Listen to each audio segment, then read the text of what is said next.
Well, I'm here in D.C. in the middle of this inauguration hubbub. I guess a few people are coming to town.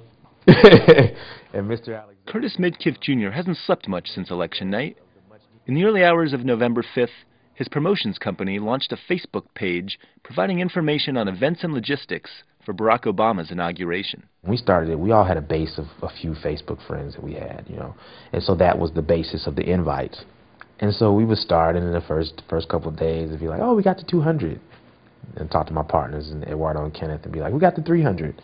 Then it's like, I think we might hit 5,000 this week.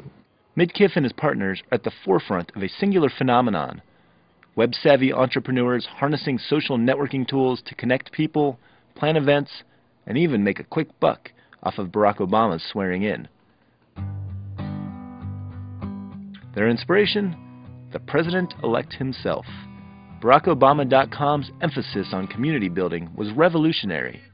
The site gave supporters around the country the tools to mobilize around their candidate, not to mention donate hundreds of millions to his campaign. So now, with Inauguration Day only weeks away, and millions of people expected to descend upon Washington, many enterprising Americans are following in their president-elect's high-tech footsteps. On eBay, listings range from the extravagant, like this $100,000 waterfront mansion for rent in Maryland, complete with a jacuzzi and a sauna, to the, well, weird, like this framed commemorative drawing that looks like it was made by a 6-year-old. And some are a bit sketchy.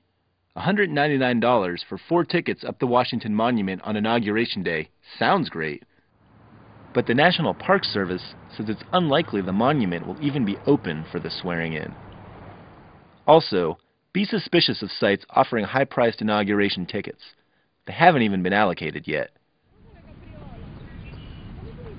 Here in D.C., a quick scan of Craigslist shows thousands of apartments for rent, Obama-themed goods to buy, and Inauguration Week events to attend.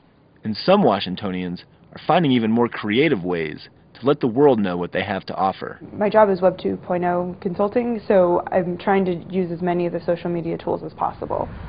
Tobin lives in a 1-bedroom condo in Chinatown, blocks from the U.S. Capitol. She's hoping to swap her place for about $700 a night.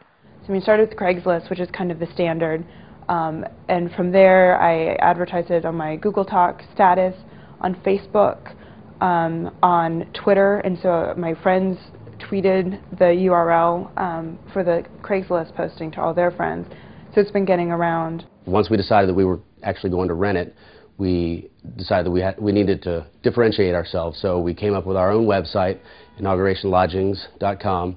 Bobby Fulton has an even grander scheme. He wants to help other people rent their places.